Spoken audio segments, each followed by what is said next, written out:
My name is Taryn Peterson. I am with the Sun Prairie School District as their community liaison up at the district office.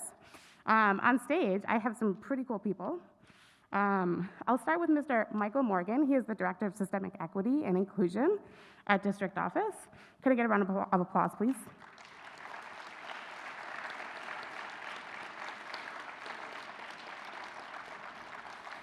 And Mr. Morgan is going to introduce the rest of our folks. So, one more time for Mr. Morgan.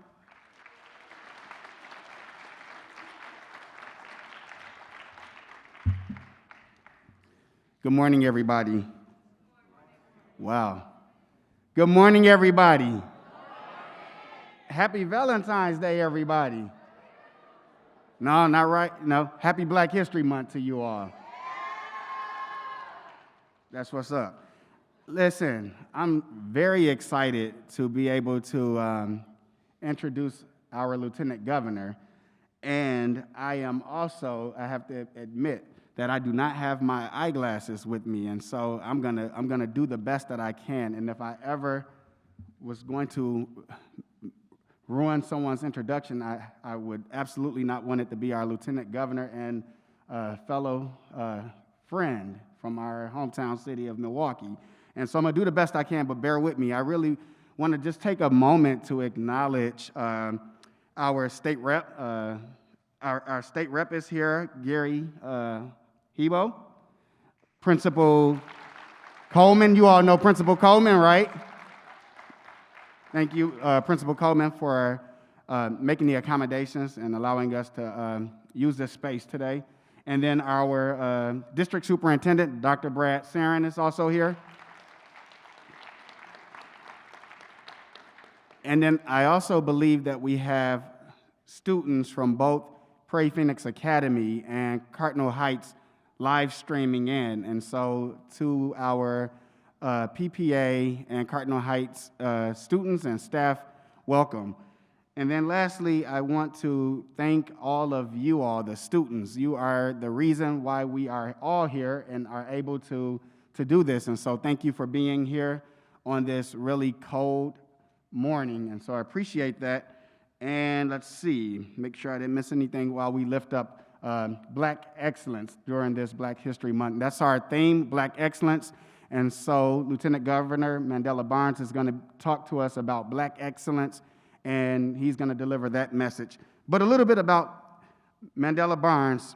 He serves as Wisconsin's 45th Lieutenant Governor. He is the first African American to serve as Lieutenant Governor of Wisconsin and the second African American elected to statewide office.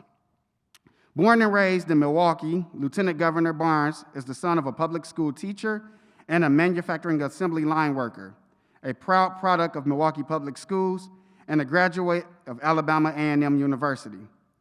At the age of 25, Lieutenant Governor Barnes was elected to the Wisconsin State Assembly, where he served 2 terms. Now as Lieutenant Governor, he serves as the chair of the Governor's Task Force on Climate Change and also serves as the Governor's Health Equity Council, Governor's Council on Financial Literacy and Capability, Wisconsin's Criminal Justice Coordinating Council, Wisconsin's Missing and Murdered Indigenous Women Task Force, and the statewide 2020 Census Complete Count Committee. The Lieutenant Governor uses a platform of sustainability and equity to fight for solutions that invest in opportunities and fairness for every child, every person, and every family in Wisconsin, regardless of their zip codes. And so, thank you, Lieutenant Governor. Come on up.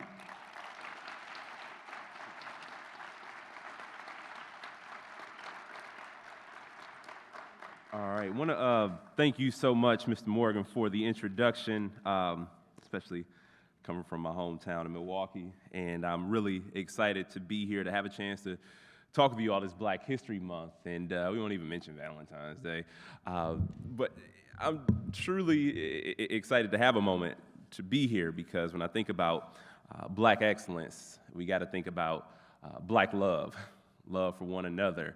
And I think of Black excellence as something that's not done in a silo, not something that happens on your own, but through collaboration, through working together, through partnership, through friendship, through family, and most importantly, through love. So we'll forget about Valentine's Day specifically, but I do want to talk about the fact that we don't move forward unless we do move forward in love for one another, recognizing that there are so many challenges still ahead of us, so many bridges left for us to cross, and there are many people who came before us that made our journey possible. And while I say we still have so far to go, it would be even further to go if it were not for the sacrifices and the contributions of the generations that preceded even myself, and the love that they had for the forthcoming generation. So I just want to say thanks again for having me. I want to thank Ms. Peterson for the invitation as well.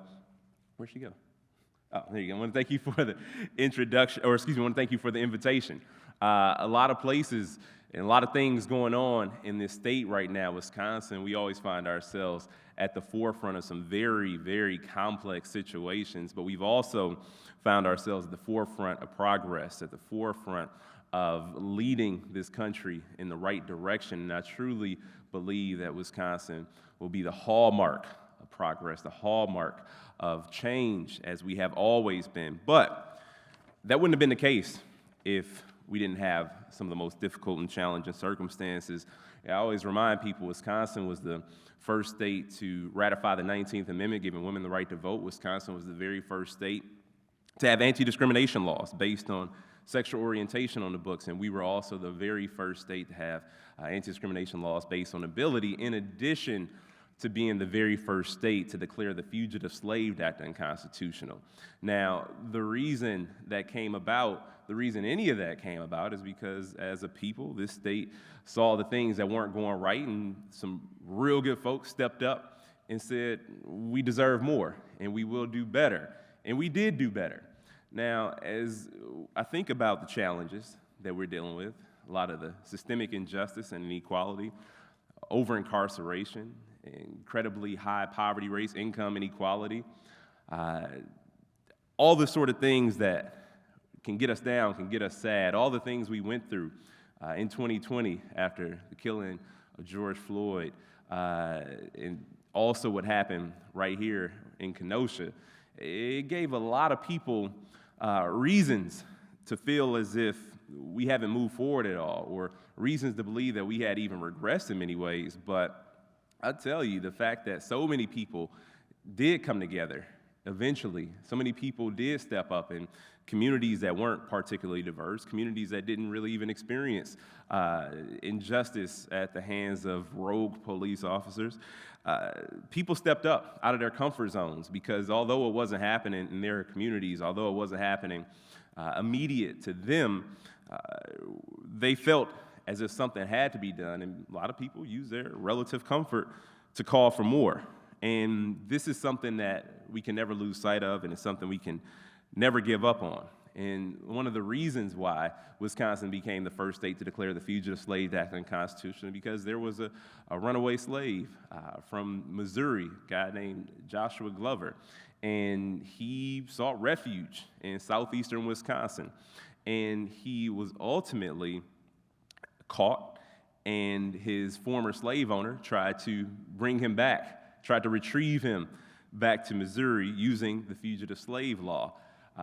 But a bunch of abolitionists in the state of Wisconsin stepped up, and those abolitionists took him to safe harbor, and he was in the city of Milwaukee, right on Cathedral Square. He ended up being jailed, awaiting to be transported back to Missouri, and those same abolitionists who gave him safe harbor, they broke down the walls of the jail. They freed him. They sent him on his way to Canada through the Underground Railroad. And that's a story that we should be proud of, because that is what led to us becoming the first state to declare the Fugitive Slave Act unconstitutional. And that's ultimately why it's not the law of the land, or was not the law of the land not much longer after that period.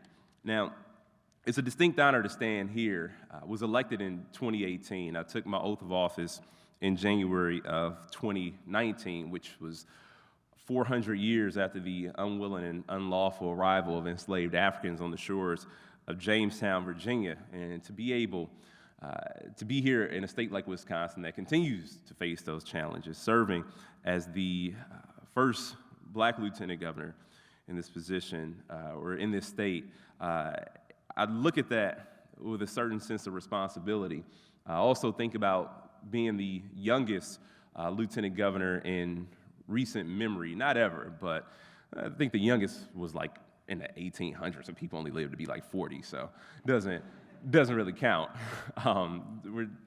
In being in this position as a young black man, where there are already so many ideas, already so many suggestions, already so many preconceived notions about someone who would be like me but not in this position, I have a responsibility to show up. I have a responsibility to make sure that people, regardless of where they come from, what their family situation is, what their circumstances are, I want people to know that you can go on and you can step into those spaces where you may not have always been welcome, places you may not have always been invited, to places where you were absent. And I always get asked, they're like, well, that's not really stuff that younger people do. That's not things that, black people do. And if my advice to anybody here is, if you see a space and somebody who looks like you is missing, that's all the more reason for you to be involved in that space. That's all the more reason for you to show up. It's all the more reason to make your presence felt. And for this Black History Month, I find myself reflecting not only on the tremendous contributions of Black Americans in this country, but also, again, on these trying and historic times. And this is where you all come in, because y'all are the next generation. I'm an old person. I'm in my mid-30s, Representative Gary Hebel. I made that joke because Gary's like twice my age. Gary and I used to serve together in the state assembly, so it's fine. We make these jokes, and I'm really happy that you're here, and I'm really happy for your leadership in the assembly, and you've always been somebody I've been able to call a friend. And we all need friends in these difficult times. We all need people that we can lean on, people to support us, because so often we're putting ourselves out there too often. Well, we find ourselves continuing to fight some of the same struggles. When our voices are being silenced sometimes, which is actually my next line, we got a responsibility to raise our voices even louder. But more than raising our voices even louder, we need to find the people to help join us in the chorus.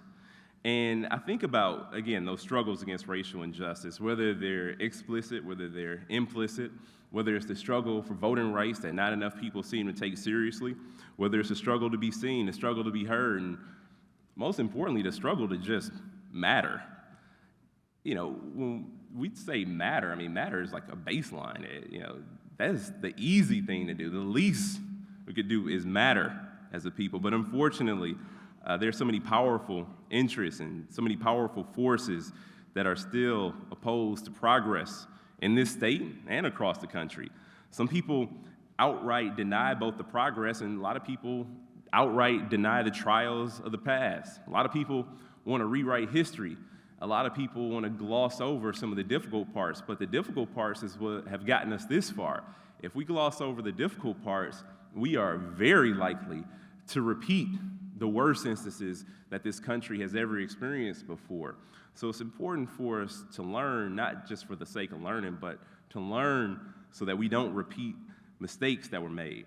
And now, I know all this can seem overwhelming. I know that you all got a lot to figure out, especially as students. And high school is challenging. High school is tough. You're learning a lot about yourselves, but you're also learning a lot about the people who are around you.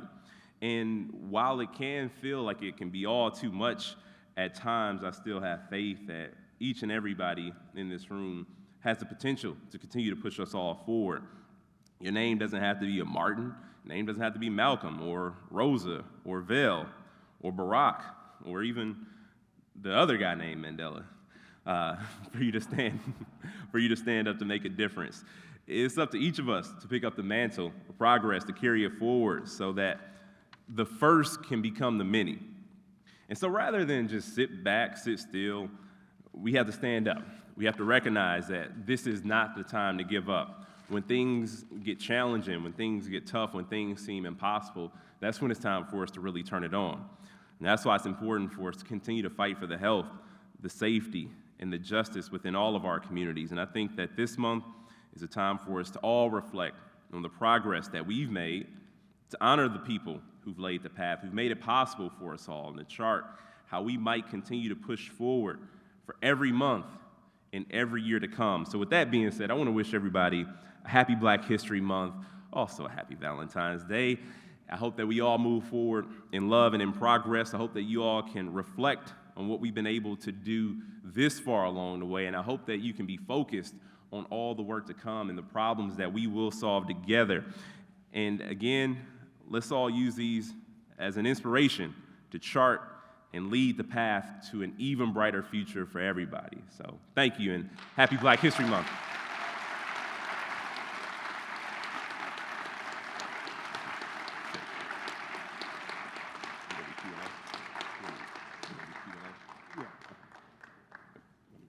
And we do have some time for Q&A. We got about 15 minutes or so. I want to keep it a little short because I definitely want to take a moment to hear from you all and hopefully answer a few questions.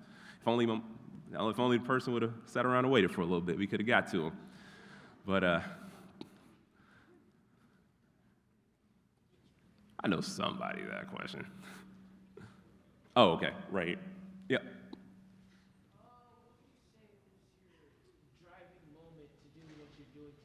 My driving moment, I remind people, so before I was a lieutenant governor, like I said, I was in the state assembly serving with Representative Hebel, but prior to that, I was an organizer. And I got involved in organizing because I was inspired by Barack Obama in 2004. It's hard to believe that was 18 years ago almost when he took the stage at the Democratic National Convention and gave a speech that inspired me, inspired a whole generation of people. He talked about his unlikely path to even being on that stage as a state senator at that point, running for the United States Senate, and would go on to run for president and win 4 years later. But I saw something, like it struck a chord. Like when I looked at him, I felt a way that I'd never felt before, especially with politics. Like I knew, I wasn't informed enough. Like my parents took me to vote every time. My dad would maybe get a sample ballot. And I become familiar with names and who represented me. But it was still at that point, it felt intangible. It didn't feel like it was something I could reach out there. It felt very abstract as well. But when he gave that speech, he talked about his situation growing up and how it was different than most. And I said, okay, all right, well, now this makes sense. And as I watched him progress over those next 3 years or so, I decided to go work on a campaign after I finished college. So, Barack Obama, 2004.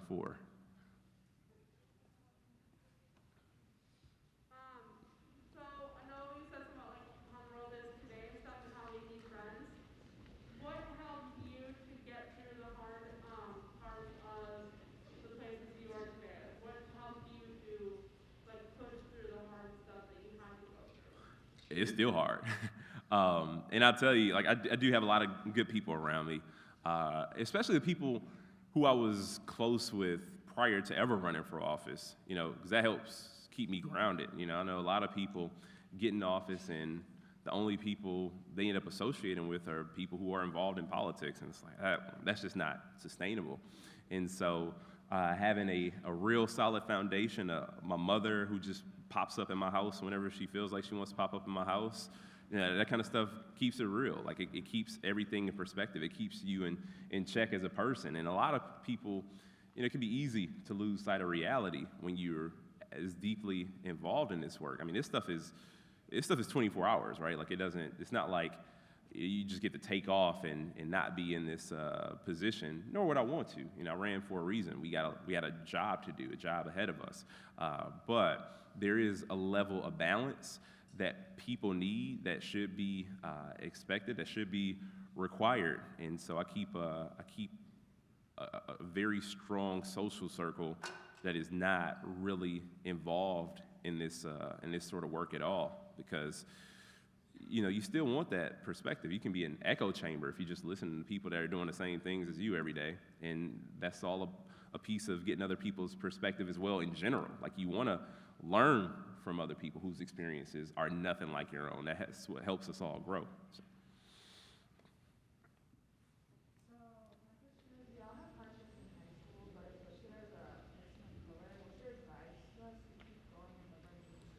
Oh yeah, high school. I'm just reflecting back in high school. High school was rough. I had a fine high school experience, barring some, some unfortunate things that happened with people that I was around. Number of friends lost to gun violence. Number of friends were incarcerated when I was in high school. And so, my experience was it was especially different from other people in this sort of position, in this role. And that was, again, another reason why I ran for this office, because it's a perspective that was missing from the conversation.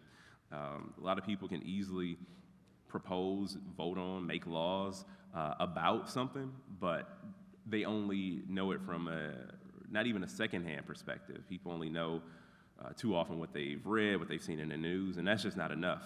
We need more people with real-world experience. We need more people who have experienced poverty to run for office. We need more people who've experienced whatever situation that has been challenging, people who have immigration stories, people, with, regardless of, sexual identity, how you, gender identity, all this stuff. Like, we need all these perspectives in our governing institutions, and I think ultimately in high school, as tough as it is where you can learn, a lot of this.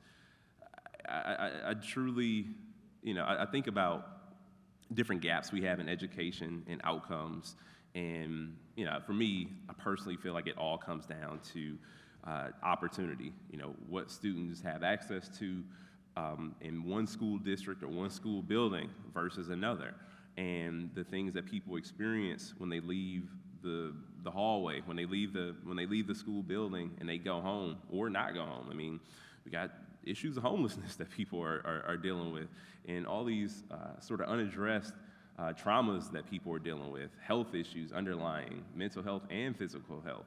And when those issues are ignored, it ultimately makes a tough experience even worse. So to that, I would say, don't be afraid to ask for help. Talk to people. Like, we are expected to be so strong sometimes, and we don't feel like talking to anybody about our problems, about our challenges, because we've seen the people that came before us take it all in stride without ever having said a word. People that have gone through things or are going through things, but have to be strong for everybody else. And, you can't pour from an empty cup. So it's important for us to be open, be vulnerable sometimes. And it doesn't have to be with everybody, but you gotta find somebody to be able to talk to.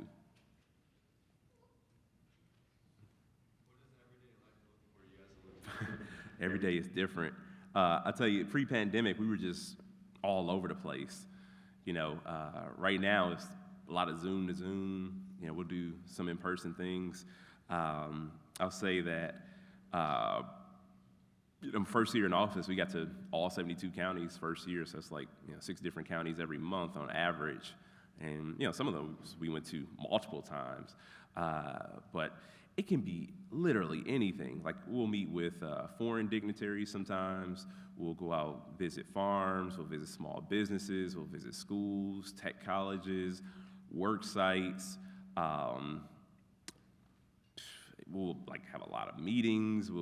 Then during the pandemic, we were going around making sure that there was testing infrastructure for the virus. Then once the vaccine was available, to make sure that there was testing infrastructure so that people could easily get vaccinated against the virus. There's just really a lot. Sometimes we'll go out on, like with the UW Milwaukee School of Freshwater Sciences, we'll go out on Lake Michigan and with the scientists and do some work, or going up to Lake Superior, going up to the Apostle Islands, and just working with our indigenous community leaders, our tribal leaders across the state. And it's literally, it can be anything. That's what I love about it. I'm kind of a spontaneous person, so we come up with things to go do and experience, to learn about the state, and also it's a lot of state promotion. Like with our tourism industry, with Travel Wisconsin, making sure people know that Wisconsin is a great place to come visit, and or turkey hunting. Fishing, ice fishing, transferring sturgeon. Like it's literally, it can be whatever you want it to be. And I want it to be as active as possible.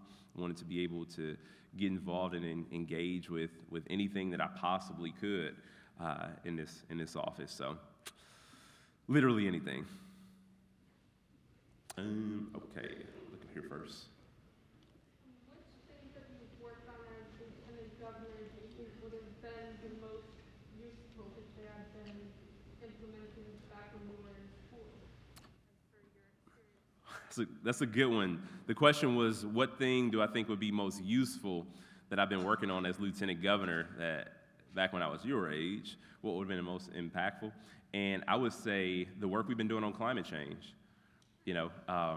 Serving as the chair of the governor's task force on climate change, that has been a remarkable experience, and we've come up with some really bold solutions to address the crisis. And we also led with environmental justice. For a long time, the conversation around climate change wasn't a real diverse conversation, and I'm very proud that we brought younger people in there, we brought people of color into this conversation, and I guess my advocacy on the issue came through organizing. I was working for a group in Milwaukee, and the first issue we took on was against energy company, utility company, because of the coal burning power plant and the impact on black community and low-income communities in Milwaukee because of the toxins that go into the air, come back down, and cause a lot of respiratory illness in young people. So the issue of climate change, we wouldn't be in this urgent state, if we gotten at this 20 years ago. There's a couple over here. Let me go over here first.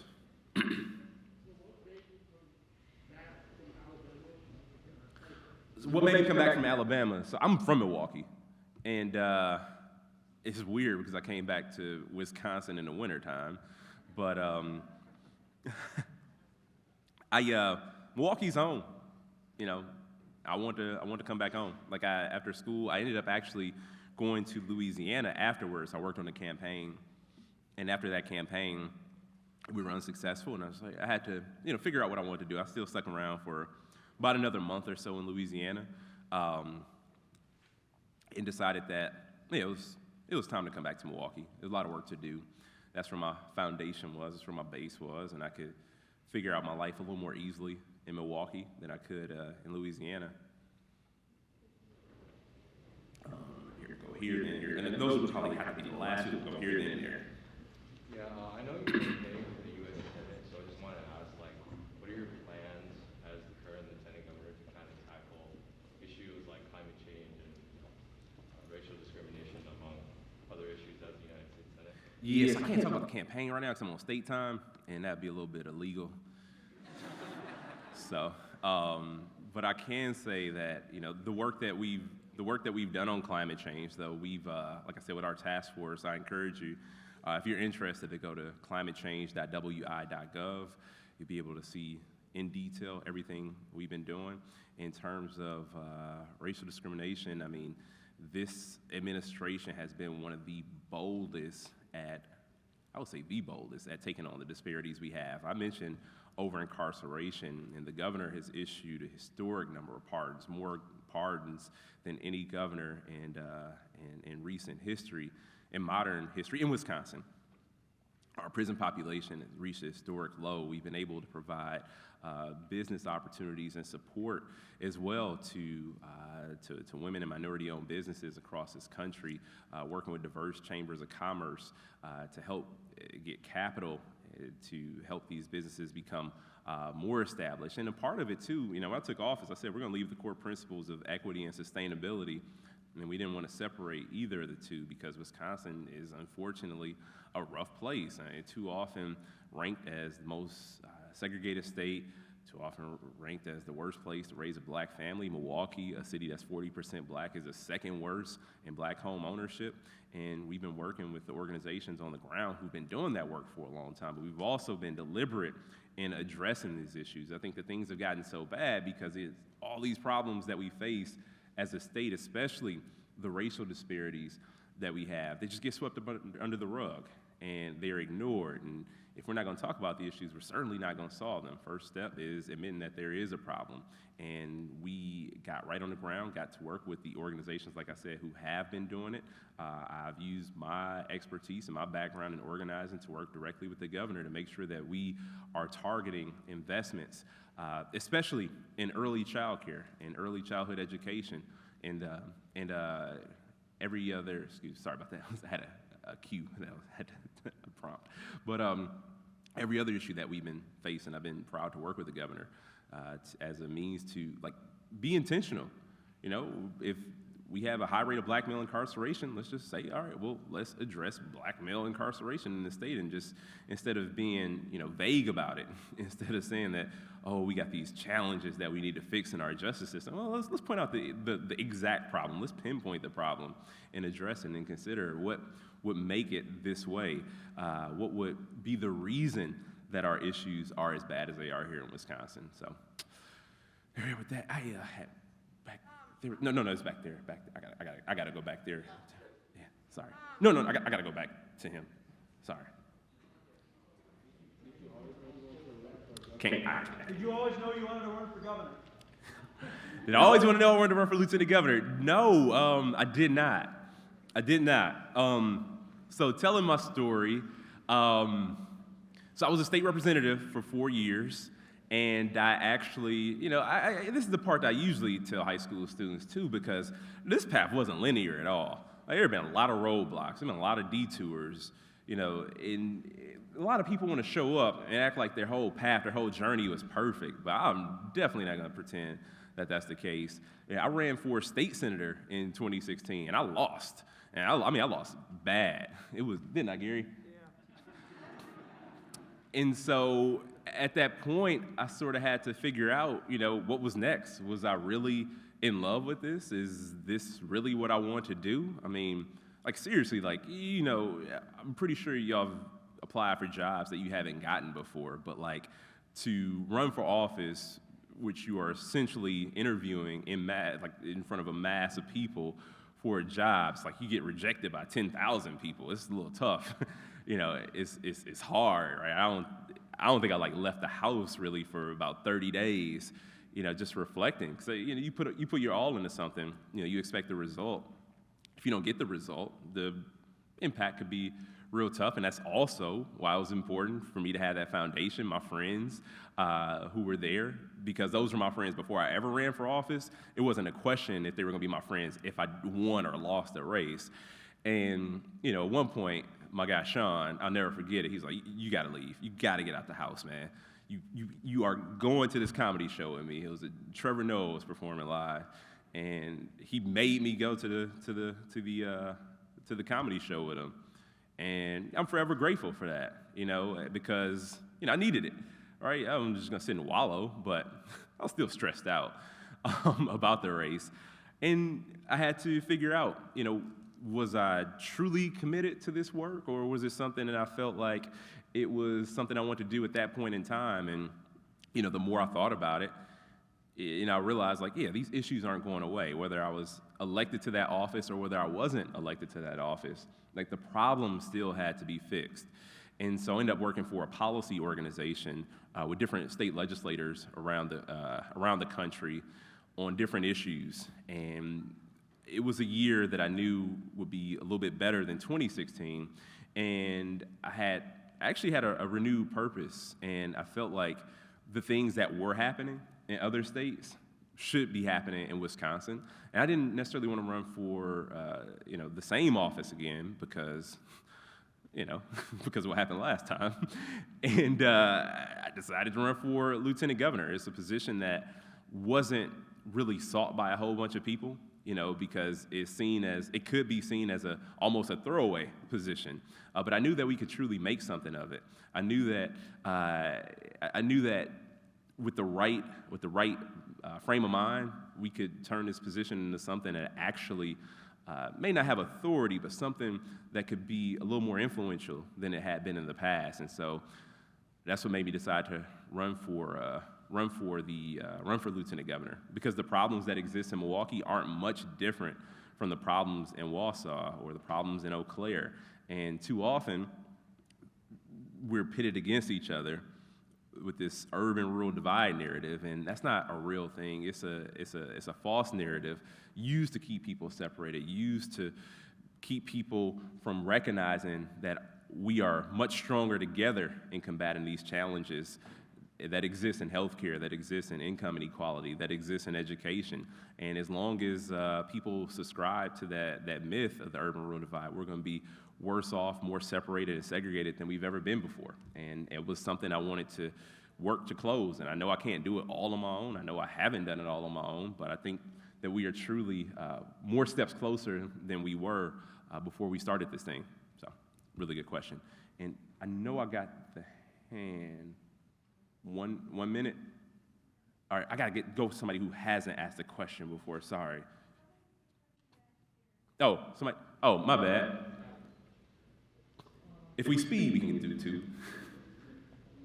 So I come from a household that expects too many expectations, and I've been through a lot of trauma, and it took a lot out of me. How do I overcome? That's tough. Person said they come from a household with too many expectations, and that has created a lot of trauma. I'll tell you, my family expected a whole lot out of me too, and it is difficult, especially when the most minor letdown turns into a meltdown, right?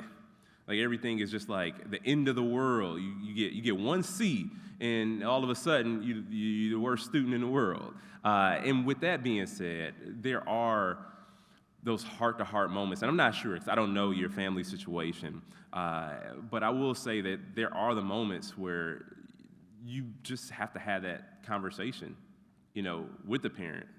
And I'm pretty sure it's not easy. It wasn't easy for me, but too often, I've seen parents literally break children, with all these with these heightened expectations that are almost unrealistic in times. And at the end of the day, it turned out much worse for the child in the long run. And not only were the expectations not met, it was almost level of, and not even almost, it was just level of underachievement. And so I think that you gotta, I know it's not easy, like I said, but having a level with your parents and talk about realistic expectations is something that is going to be tough, but more healthy in the long run, because there is a reality of toxic expectation. And in order for you to truly thrive and grow, you got to separate yourself from it one way or another. But I don't know the particulars of the situation, but you got to have a real honest and open dialogue with them. And we're done? Oh, one more? All right, gotta go. Sorry.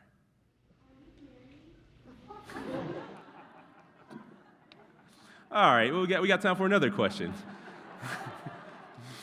I gotta go back here to somebody.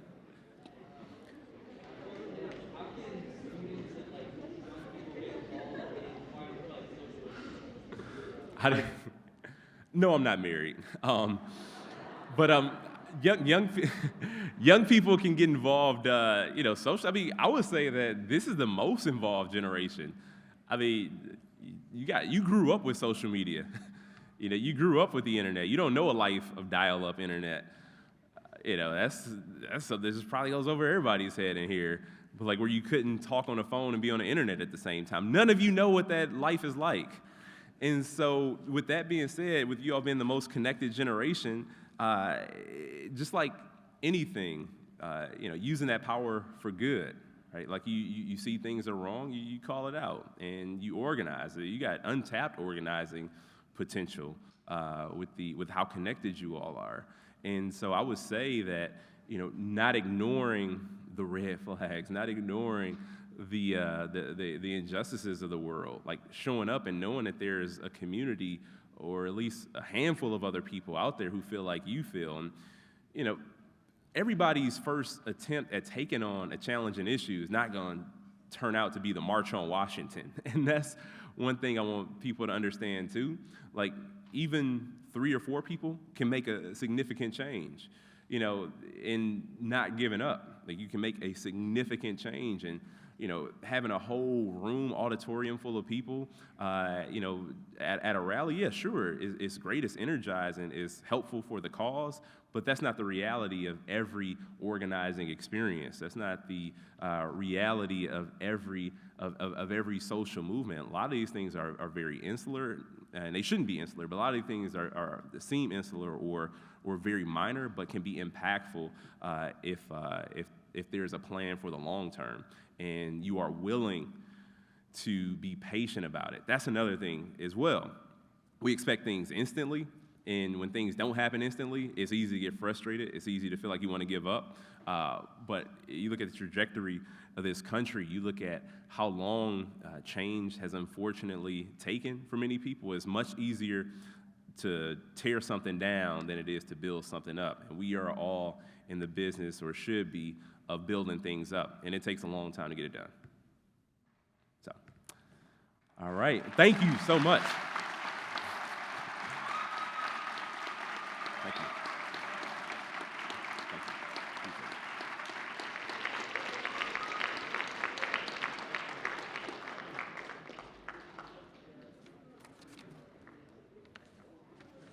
Let me stand on this.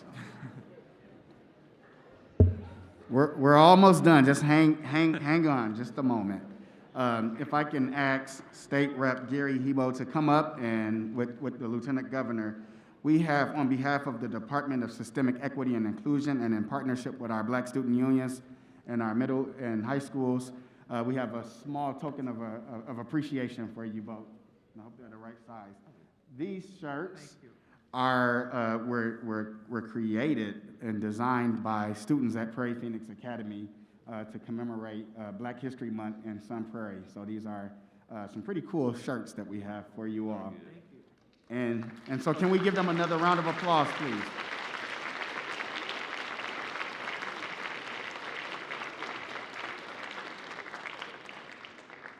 And I want to really sincerely thank you all for being a really incredible, active audience. You guys, give yourselves a round of applause. You are absolutely amazing.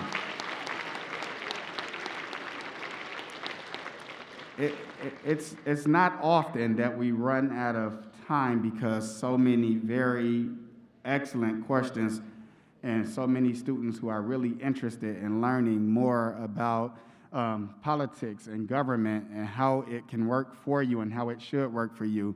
So continue to keep that passion. Really appreciate your participation, your engagement, and your resiliency.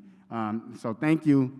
To give us instructions for closing out, I'm going to call Principal Coleman up to the stage so that she can talk to us about how she wants to dismiss. Thank you.